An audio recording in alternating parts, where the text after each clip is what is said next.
pessoal, bem-vindos ao canal Anytime TV. Curta, compartilhe e se inscreva no nosso canal. O voo 111 da Swissair está indo de Nova York para Genebra. Os passageiros estão começando a relaxar e aproveitar a viagem. Os passageiros das classes executiva e econômica não imaginavam que havia algo errado. Quando a iluminação é desligada, alguns passageiros ficam levemente preocupados. Não se preocupe, vamos aterrissar em poucos instantes. Mas na cabine de controle a história é diferente. Temos que pousar agora! Dava para ouvir um sinal de alerta e eu não sabia o que aquilo significava. Os pilotos não estão conseguindo controlar o avião.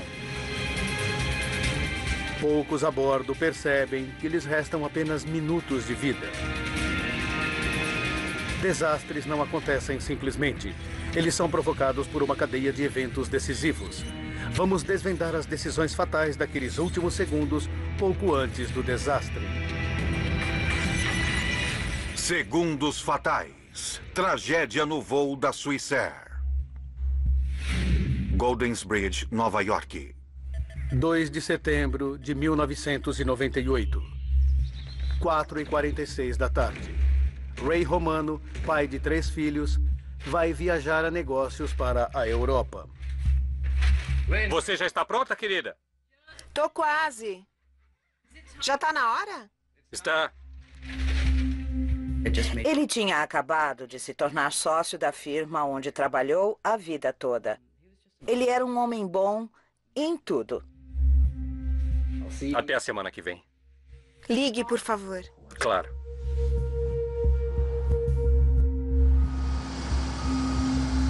Sete e 45 da noite. Horário de verão na costa leste. Aeroporto JFK de Nova York. 9h10 da noite. 52 minutos depois da decolagem, o voo 111 da Swissair está viajando a 10.000 metros sobre a costa da Nova Escócia, no Canadá. Está sentindo esse cheiro? Sim, eu estou sentindo um cheiro estranho aqui. Mas eu não sei de onde vem.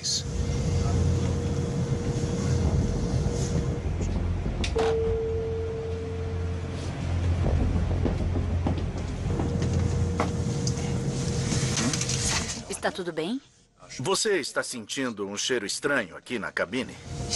Tem um cheiro estranho aqui, sim. Está sentindo? Estou, mas onde estão os passageiros não tem nada. Deve ser o ar-condicionado, não é mesmo? É.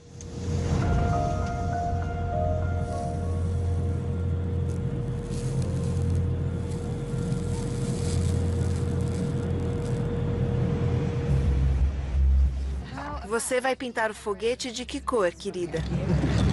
Eu vou pintar de rosa e de roxo. Obrigado. Está perfeito. 9h13 da noite.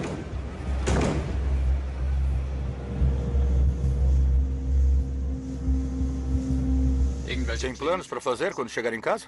Vamos velejar no Lago Zurich. Muito legal.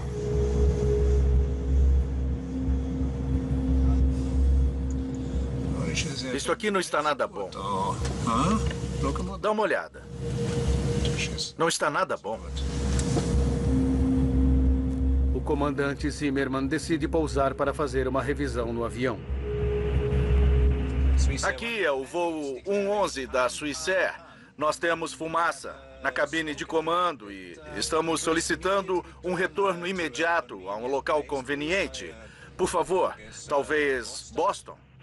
Entendido, 11. O controle de tráfego aéreo lhe diz que o aeroporto de Halifax está bem mais perto do que Boston, apenas 122 quilômetros de distância. Você prefere ir para Halifax? Afirmativo para o voo Swissair 111. Preferimos Halifax a partir de nossa localização.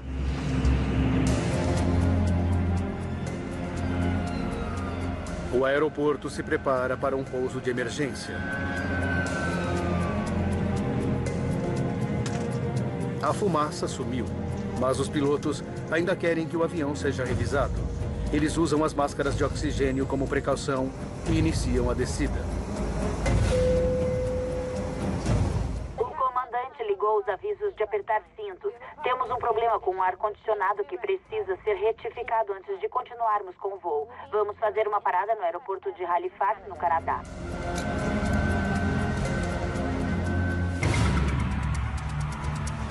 Centro de controle de tráfego aéreo em Moncton, New Brunswick. Dei uma olhada rápida no radar para ver onde a aeronave estava e imaginei que estivesse a uns 20 minutos do aeroporto. É tarefa de Bill Pickrell guiar o avião em segurança até Halifax.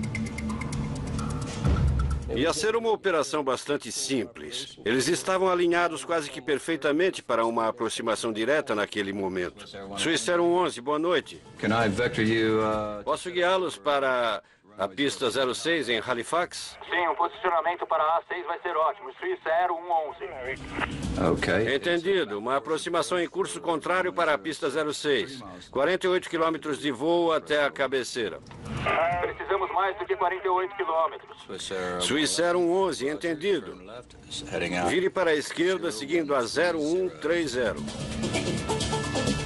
O avião está muito alto para conseguir chegar a Halifax na primeira passagem.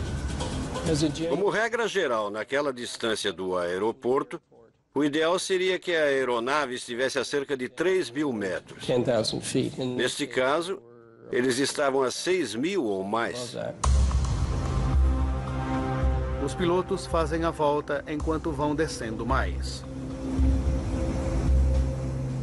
Swissair 11, preciso saber quantos passageiros estão a bordo e vocês têm que despejar o combustível excedente. Entendido. Temos que despejar combustível. Posso fazer isso nessa área durante a descida? Minha reação foi me virar para meu colega ao lado e dizer não. Ele precisa despejar combustível agora. E então imediatamente verificar onde seria seguro fazer aquilo e ao mesmo tempo mantê-los perto do aeroporto. Bill Pickrell sugere que eles despejem sobre o aeroporto ou façam uma volta mais longa e despejem sobre o oceano. Os pilotos preferem o oceano. Vai ser uns 16 quilômetros antes de você ficar perto da costa. Você ainda está a cerca de 40 quilômetros do aeroporto e tem que chegar aqui bem depressa. Tudo bem, está bom para nós. Por favor, me avise quando eu vou poder começar a despejar o combustível. 9 horas e 23 minutos da noite. O comandante inicia os procedimentos para cuidar da fumaça sem origem conhecida. Interruptor da cabine selecionado. Ele corta a energia desnecessária na cabine.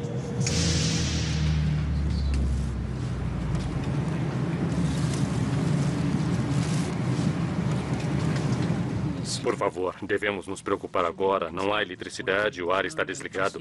Não. O comandante nos assegurou que não há motivo para preocupação. São apenas os procedimentos normais de um pouso de emergência. Pouso de emergência? Não precisa se preocupar. Vamos pousar em poucos momentos. Pode prender o cinto dela, por favor?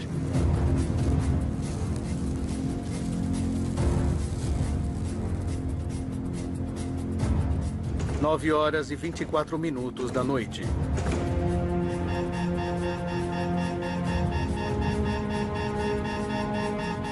Perdemos o piloto automático. O piloto automático já era. Meu Deus, Stefan, tem fogo aqui. Vamos declarar emergência. Swissair 11, declarando emergência agora. Entendido. Ai, meu Deus. A aeronave está a pelo menos 6 minutos do aeroporto. No fundo, eu escutava um som de alerta para os pilotos e eu não tinha ideia do que aquilo significava. Que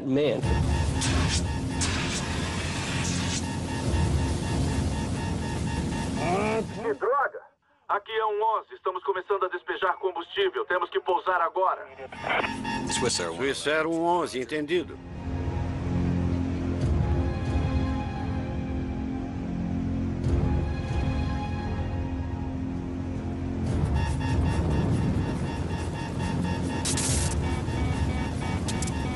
Perdemos os dispositivos dispositivos primários de voo.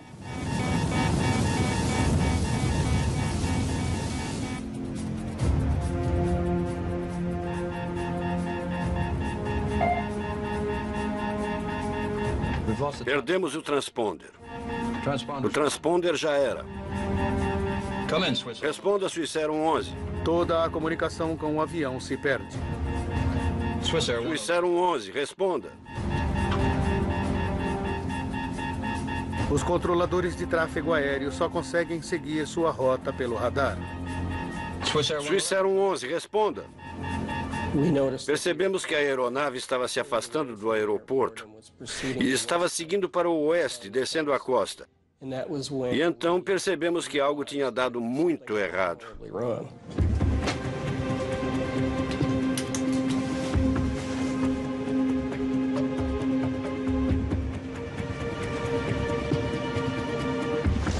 Meu Deus, isso é fumaça.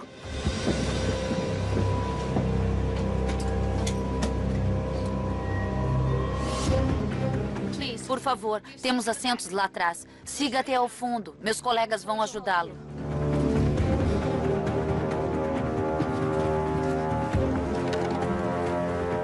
Tem fumaça na primeira classe.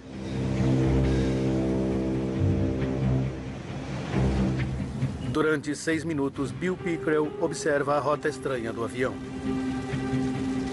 Dá uma sensação de desamparo ficar sentado ali sem ser capaz de fazer nada.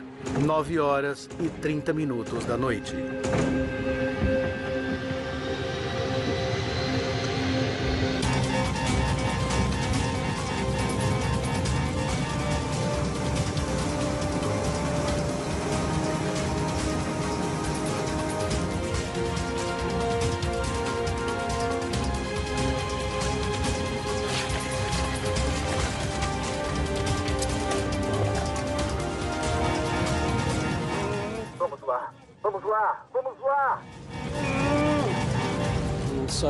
De repente, eles viraram para o sul, em direção ao mar aberto.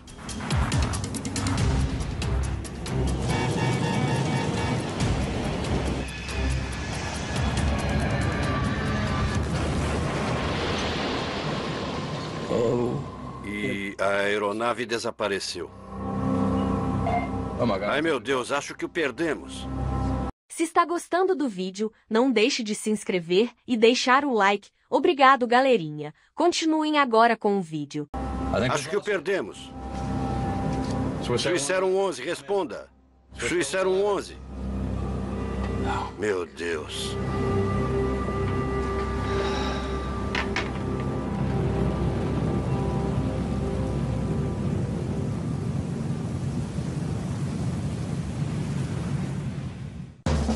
O que alguns chamam de amor.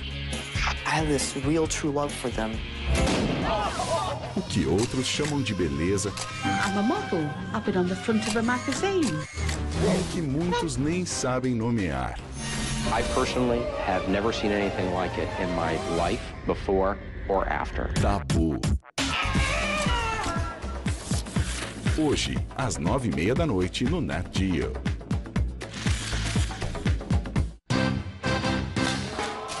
Você vai conhecer de perto.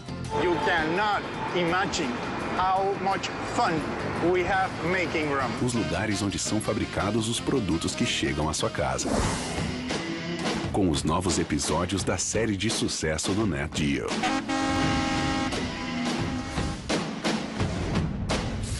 Mega Máquinas. Toda quinta às 8h30 da noite no Nat Geo.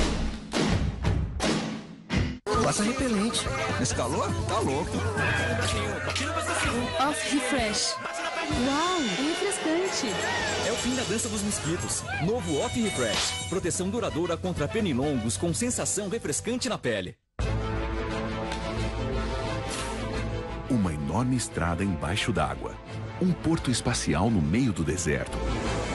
O Nat Geo apresenta construções que parecem vindas do futuro, mas que hoje já são realidade. Obras incríveis, toda quinta às 7h45 da noite no Nat Geo. A seguir, Mayday, desastres aéreos, no Nat Geo. Continuamos assistindo Segundos Fatais no Nat Geo. A última posição no radar do voo 111 da Swissair fica a 9 quilômetros da costa canadense. Quando a notícia se espalha, os pescadores correm para o mar para tentar resgatar sobreviventes.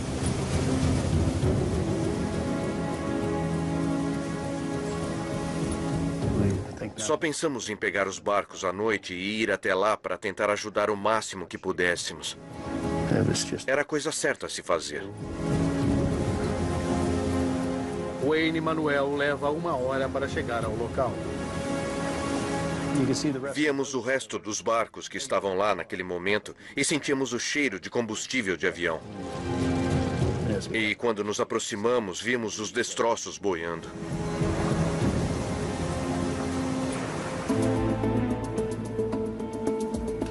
A 865 quilômetros dali, em Golden Bridge, Nova York, Lynn Romano está vendo o noticiário. O piloto conseguiu avisar pelo rádio que havia fumaça na cabine de comando antes que o avião sumisse do radar a 3.000 metros de altitude. Eu vi que tinha acontecido um acidente com um avião e aquilo me deu um arrepio. Eu fiz o sinal da cruz porque queria rezar por aquelas pessoas. Ninguém sabia se estavam vivas ou mortas. Era um voo que saiu de Nova York e estava a caminho de Genebra. Tom, nos conte o que você está ouvindo e vendo de onde você está. Quanto mais eu via as notícias, mais eu tinha certeza de que era o avião dele. Durante toda a noite, veículos de emergência se posicionaram no litoral, à espera de possíveis sobreviventes. Eu liguei para um número 0800 e disse que meu marido estava no voo 111 da Swissair no assento 9F. Eu tinha todas as informações e queria que alguém me confirmasse se ele estava naquela aeronave. Foi o voo da Swissair 111? Eu sabia que era o avião em que ele estava.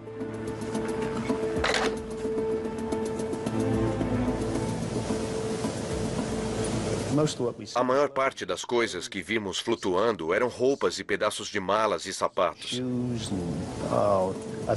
Eu acho que até passamos por um pedaço do avião. Provavelmente meia dúzia de janelas da lateral do avião, e esse foi o maior pedaço que vimos. Wayne esperava encontrar sobreviventes. Torcemos bastante, mas depois que chegamos lá e vimos o que estava boiando, percebemos que não tinha sobrado nada e que não haveria nenhum sobrevivente.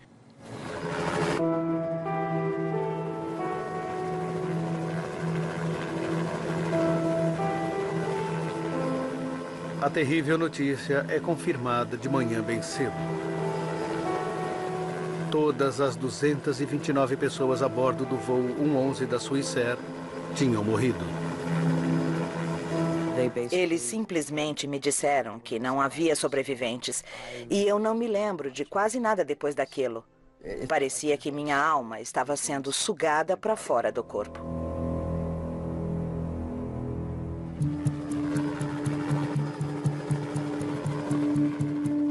O Comitê Canadense de Segurança nos Transportes inicia uma investigação. A autoridade encarregada é Larry Vance. Ele tem 31 anos de experiência como piloto e 14 como investigador de acidentes de avião. Seu ponto de partida é a gravação do controle de tráfego aéreo. De fato, tínhamos bastante informação desde o início, porque sabíamos que a aeronave tinha pegado fogo e que os pilotos estavam lutando contra essa circunstância. Estávamos interessados em descobrir como o fogo começou, como se espalhou e como ele acabou danificando o avião. Para nós era essencial que respondêssemos essas 3 questões. Agora, ao nos aprofundar na investigação, podemos revelar o que fez com que um avião de passageiros moderno caísse no Oceano Atlântico, matando todas as pessoas a bordo.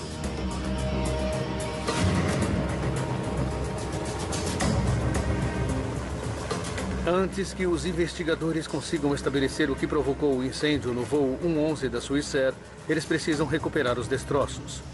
Mais de 20 agências do Canadá, Estados Unidos e Europa são convocadas para ajudar. Objetos pessoais e destroços foram encontrados ao longo de 200 quilômetros de praias. Vocês vão encontrar restos humanos. Não sei dizer o que vocês vão fazer depois. Deem um jeito e continuem seu trabalho. Apenas um corpo foi encontrado intacto.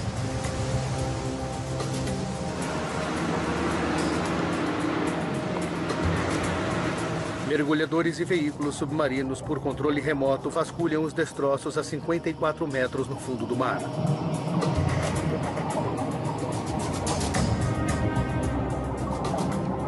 Era importante para nós tentar recuperar as caixas pretas, porque é lá que encontramos informações básicas sobre o que acontece na cabine. Estávamos muito ansiosos para colocar nossas mãos nelas. As 2 caixas pretas do avião acidentado foram encontradas intactas 9 dias depois do acidente. Nós temos uma lista de verificação para a fumaça do ar-condicionado. A equipe descobre que os pilotos sentiram cheiro e depois viram fumaça. Stefan, a fumaça sumiu. Mas depois que a fumaça sumiu, ela voltou e trouxe fogo com ela. Suíça 11, vocês estão liberados para despejar combustível. Entendido. Mas os investigadores descobrem um pouco mais. A informação sobre os últimos 6 minutos estava faltando, e isso foi uma decepção para nós. Achávamos que teríamos toda a informação até o momento do impacto, mas na verdade não tínhamos. As caixas pretas não fornecem nenhuma resposta rápida. Mas Vance continua achando que os destroços do avião guardam muitas pistas.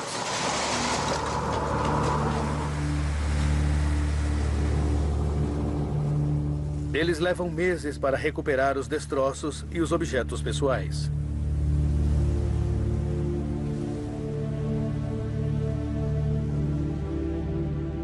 Os parentes consternados são convidados a virem buscar os objetos de seus entes queridos. A bagunça era indescritível. Havia malas que pareciam que o demônio tinha mexido nelas. E, por outro lado, havia coisas que estavam em perfeitas condições e que só foram retiradas da água. Lynn vê o caderno onde o marido tinha feito uma lista de compras naquela manhã. O fato de que seu caderno estava ali e podia ser lido, revistas estavam intactas, mas nenhum dos passageiros, me fez perguntar por quê? Como isso pôde acontecer? Eles explicaram simplesmente que tinha sido a Força G. E você sabe o que acontece. Foi aí que eu desejei não ter perguntado.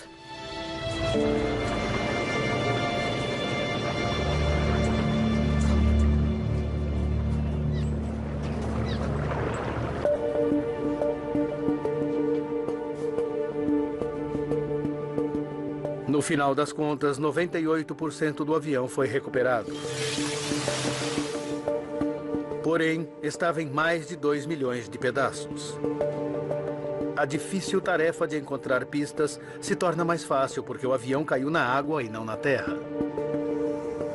Isso nos deu uma oportunidade única, porque não é muito comum acontecer um acidente no qual temos um incêndio em pleno desenvolvimento, apagado todo ao mesmo tempo, instantaneamente. Assim, isso preserva o estudo do incêndio naquele momento. A prioridade do investigador é determinar onde o incêndio começou e o que o provocou. Don Ans é o investigador técnico sênior do Comitê de Segurança nos Transportes. Ele lidera o grupo de investigação do incêndio. Os primeiros pedaços que surgiram e que foram identificados como tendo sido danificados pelo fogo eram da cabine de comando ou da cozinha da primeira classe. Então estávamos analisando essa área.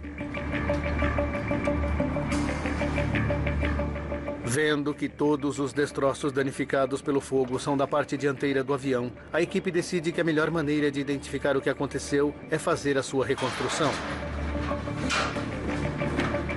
Parecido com um quebra-cabeça de 5.000 peças, os destroços são pacientemente unidos até formarem uma imagem em tamanho real. Conforme uníamos mais coisas, a imagem foi ficando cada vez mais clara. Lembro que, ao olhar para o teto da cozinha número 1 em particular, vi que todo o estrago feito pelo calor ia de dentro para fora, o que colocava a fonte de calor sobre a cozinha. A reconstrução mostra que o fogo estava queimando não dentro da cozinha, mas fora de vista, na parte de cima do avião. É ali que ficam os equipamentos eletrônicos, a fiação, os componentes do ar-condicionado e o isolamento. Não havia detectores de fumaça lá em cima e não há exigência que obrigue a tê-los. Os passageiros não tinham ideia do que estava acontecendo até que o fogo acabou passando pelo teto. E isso só aconteceu na cozinha da primeira classe e talvez no compartimento da primeira classe. No fundo do avião, classe executiva e econômica, ninguém teve a menor ideia de que algo inoportuno estava acontecendo. Uma parede de anteparo divide a parte de cima em 2 compartimentos com um pequeno túnel para a fiação passar. Sabendo quem sentiu o cheiro de fumaça e quando, a partir das gravações da caixa preta e analisando os danos na reconstrução... Está sentindo algum cheiro estranho, comissária? Onde estão os passageiros, não. A equipe de investigação descobre que o fogo começou na frente do anteparo, acima do teto da cabine de comando, onde os pilotos sentiram o cheiro quase que imediatamente. Se tivesse começado atrás do anteparo, teria provocado muito mais danos na parte traseira da fuselagem e as pessoas no fundo do avião teriam sentido o cheiro da fumaça antes das pessoas na cabine de comando. Agora, eles sabem onde o fogo começou e precisam descobrir como ele começou. Uma das coisas que procurávamos era se tinha havido algum tipo de atividade criminosa ou não. Uma inspeção mais cuidadosa em parte dos destroços sugere que houve. Bem no início da investigação, nós começamos a ver o que parecia chumbo de uma cápsula de arma de fogo, umas bolinhas. Elas estavam por toda parte, nos assentos, encostos, etc. Nós estávamos achando que alguém poderia ter feito disparos no avião. A questão era sobre se o fogo era parte de uma conspiração terrorista, se alguém teria embarcado no avião com uma arma de fogo. Até que eles descobriram o que havia no porão do avião. No final das contas, eram pontinhas de canetas esferográficas, aquelas coisas redondas que se põem na ponta das canetas esferográficas. Havia dezenas de milhares daquelas coisinhas.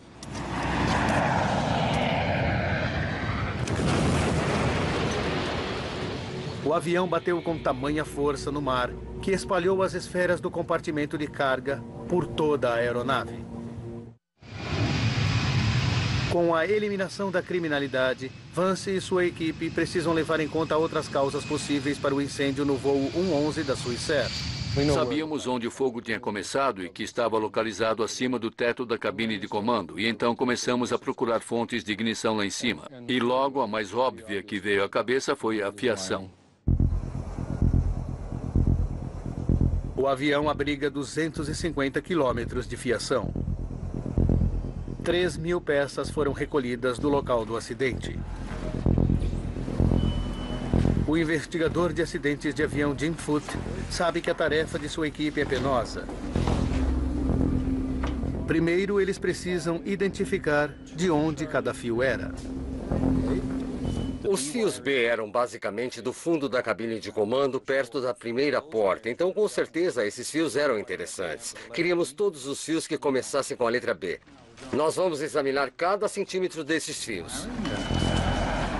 A equipe de Jim busca isolamento danificado ou faltando para ver se eles conseguem encontrar o fio que deu início ao incêndio. Qualquer fio que fique rápido. Se está gostando do vídeo, não deixe de se inscrever e deixar o like. Obrigado, galerinha. Continuem agora com o vídeo. Raspando em uma peça de metal pode desgastar o isolamento e se esse fio está energizado, então é possível que surjam curtos quando ele encosta nessa estrutura. Um curto é uma descarga elétrica que salta de um fio energizado exposto. Como um pequeno raio, ele cria um clarão de luz rápido e de calor muito intenso. Esse curto derrete o cobre das linhas que cobrem o fio, deixando uma bola de cobre indicadora. São essas bolas de cobre que a equipe está procurando. Eles encontram 20 segmentos de fio que entraram em curto. A maioria deles passava pelo teto da cabine de comando e qualquer um deles poderia ter provocado o incêndio. 8 dos segmentos de fio elétrico alimentavam o moderníssimo sistema de entretenimento pessoal do voo, que foi instalado na primeira classe e classe executiva no ano anterior ao desastre. Entretanto, apesar dos testes exaustivos, os investigadores não conseguem descobrir qual curto deu início ao incêndio. Nós ficamos desapontados com todo o esforço que investimos. Nada do material que tínhamos recuperado e ao qual tínhamos dedicado nosso trabalho nos levava a descobrir qual curto provocou o evento. A análise da fiação chega ao fim. Jim Foote está conformado de que não vai descobrir onde surgiu o curto inicial. Entretanto, conforme ele vai guardando as coisas, ele dá uma última olhada nos fios queimados do sistema de entretenimento. Ele não estava lidando com aquilo com o mesmo cuidado que tinha no passado. Então, ele abriu as pontas que estavam tortas. Eu comecei a desembaraçar os fios. E, de repente, descobri uma segunda marca de curto no mesmo lado de um dos que a gente já tinha notado. Larry. Veja isso. Eu conhecia aqueles fios muito bem e Jim também os conhecia bastante. Quando os olhei no microscópio e vi aquela bolinha, eu pensei, nossa, é isso. Descobrimos. Jim descobriu. Para confirmar que esse foi o curto que deu início ao incêndio, eles o colocaram em uma maquete do sistema de fiação do teto da cabine de comando. Tem muito fio que passa pelo teto naquela área e eles são presos por um suporte de metal. Achamos que este fio ficou raspando nesse suporte. Os aviões estão sujeitos a constantes vibrações quando viajam acima dos 900 km por hora. Os investigadores acreditam que a vibração provocou o contato. O isolamento dos fios ficou danificado, permitindo que um curto acontecesse quando raspou no suporte de metal. Finalmente tínhamos chegado a uma conclusão quase que imediatamente para dizer que tinha de ser aquilo. Porque sabíamos que o posicionamento daqueles fios em que ele tinha encontrado o curto era exatamente o mesmo onde o fogo havia começado. A equipe ficou preocupada que o sistema de entretenimento não tivesse sido instalado de maneira apropriada. Como precaução, a Swissair removeu esse sistema não essencial de toda a sua frota.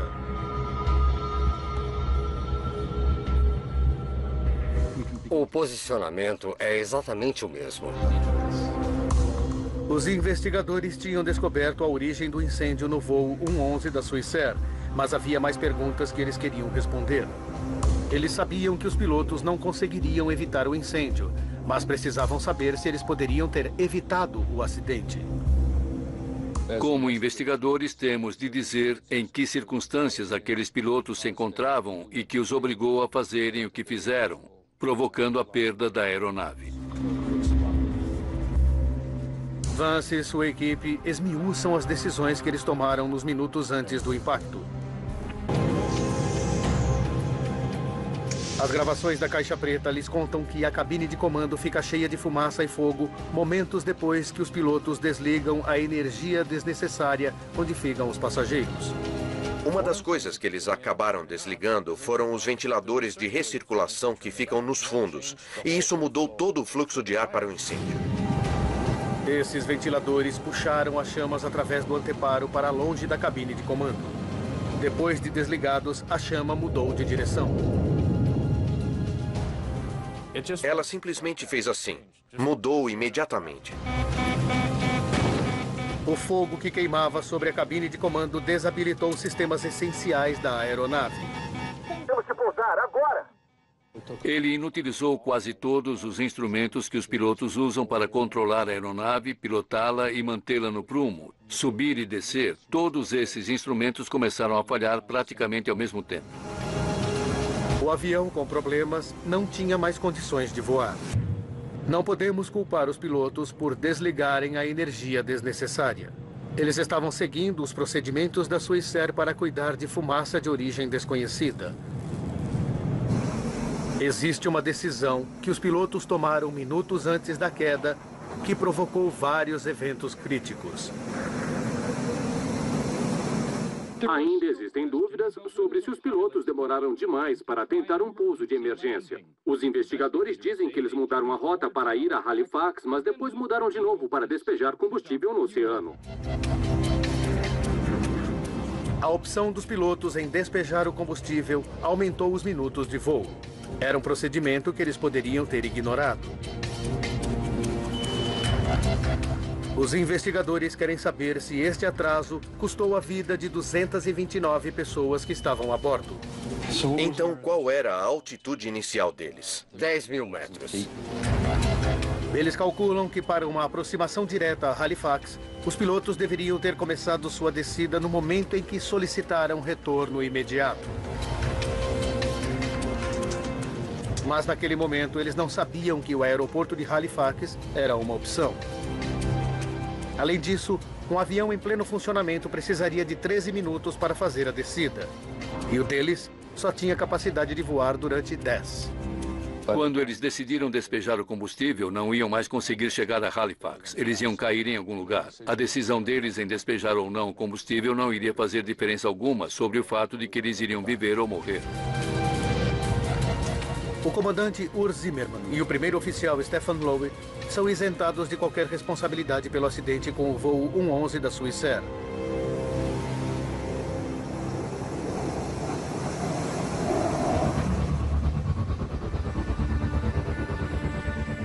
A equipe de investigação conseguiu reconstruir a parte dianteira do avião, determinando onde o incêndio começou e descobriu o curto que o provocou. Mas eles sabem que um pequeno curto não faz um avião cair. Para evitar incêndios futuros, a equipe precisava descobrir o que tinha queimado. De fato, a ameaça ao avião era o que estava alimentando o fogo. Se a gente tem material inflamável em tamanha abundância capaz de queimar um avião inteiro, esse é o risco real para o avião.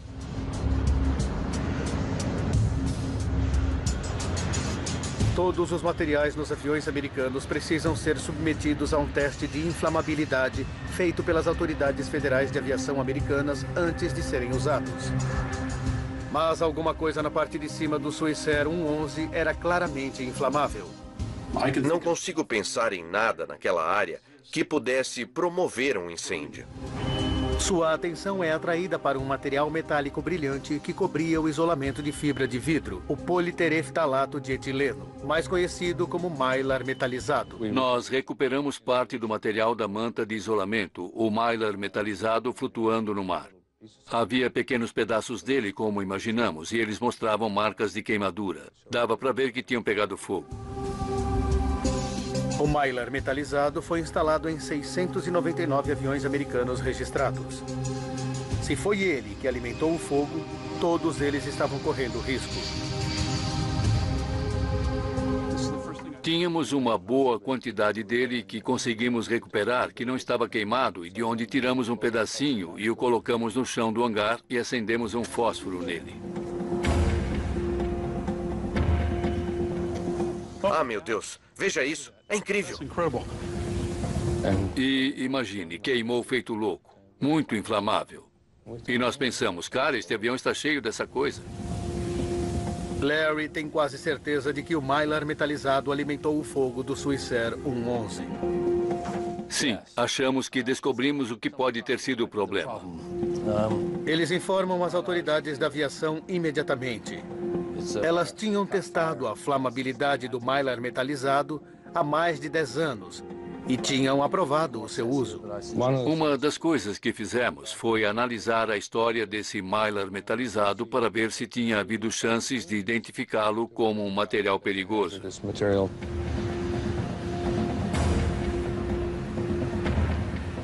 E, na verdade, nós descobrimos vários eventos durante os quais o Mylar metalizado pegou fogo em aviões.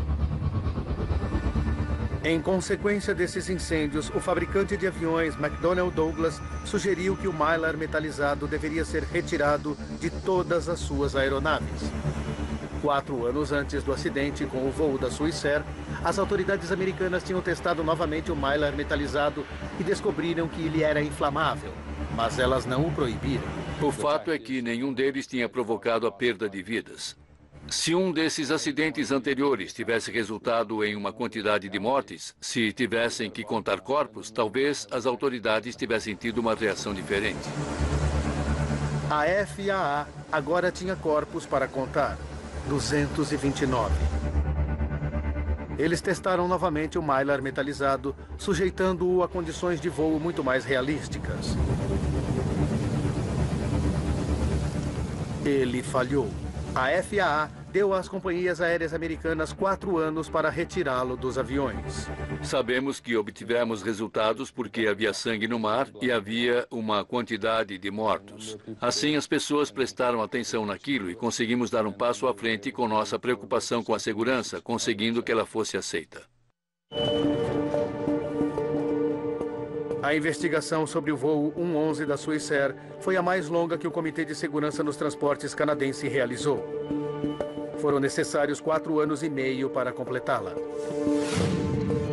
Usando as informações detalhadas que os investigadores descobriram, nós agora podemos revelar exatamente o que aconteceu no voo 111 da Swissair e o que os pilotos tiveram de encarar minutos antes do impacto. 21 minutos para o desastre. Um curto em um fio no alto do avião fez com que o Mylar metalizado pegasse fogo. Os pilotos sentem um cheiro estranho, mas acham que há um problema no ar-condicionado. 18 minutos para o desastre. Eles veem a fumaça, decidem pousar e seguem em direção a Halifax. 16 minutos para o desastre. Os ventiladores do ar-condicionado puxam o fogo para os fundos do avião, o que faz com que a fumaça na cabine de comando desapareça. 11 minutos para o desastre. Enquanto fazem a volta para baixar a altitude, os pilotos decidem fazer uma volta mais longa para despejar combustível no mar, mas não sabem o que está acontecendo na parte de cima do avião.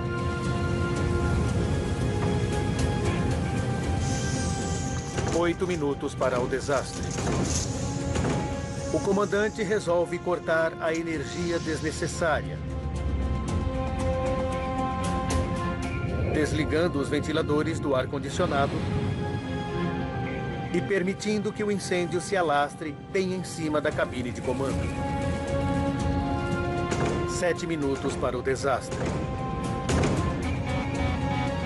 As chamas destroem o sistema de piloto automático, forçando os pilotos a voarem manualmente. Só agora eles percebem o tamanho do problema.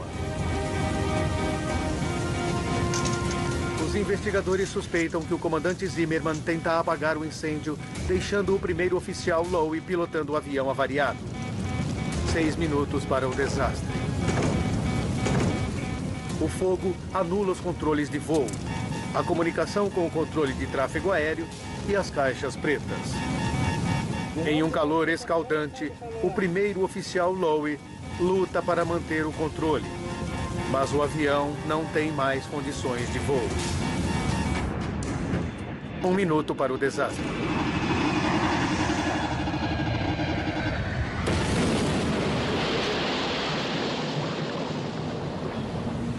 Todos os passageiros e a tripulação estão mortos.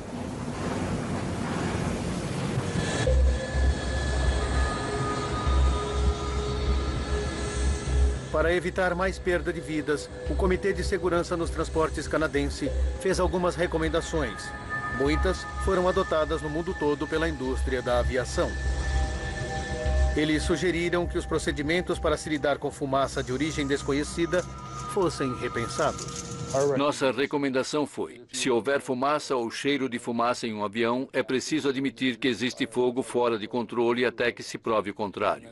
E acho que isso foi mais bem aceito pela comunidade aeronáutica do que antes do voo 111 da Swissair. O maior sucesso dos investigadores foi a proibição do mylar metalizado inflamável. Como resultado da investigação do voo Swissair 111, sabemos que materiais que antes eram utilizados em aviões não são mais usados neles. Assim, muito trabalho de qualidade foi feito e muitas medidas de segurança foram tomadas. Enquanto o mylar metalizado não é mais usado em países ocidentais, companhias aéreas de alguns países em desenvolvimento ainda não foram convencidas de que devem removê-los de suas aeronaves, ainda que coloque vidas em risco. As próximas medidas para tornar as viagens aéreas mais seguras podem só ser tomadas depois de outro trágico acidente. Será preciso acontecer um outro evento que chame novamente a atenção das pessoas. E aí poderemos dizer: nós avisamos, mas vocês não consertaram. Agora é melhor fazer alguma coisa antes que aconteça de novo. Não dá para fazer as pessoas aceitarem mudanças a não ser que elas sintam a obrigatoriedade. Versão Marshmallow São Paulo. Olá pessoal, espero que tenham curtido o vídeo. Curta, compartilhe e se inscreva no nosso canal. Obrigada por assistir.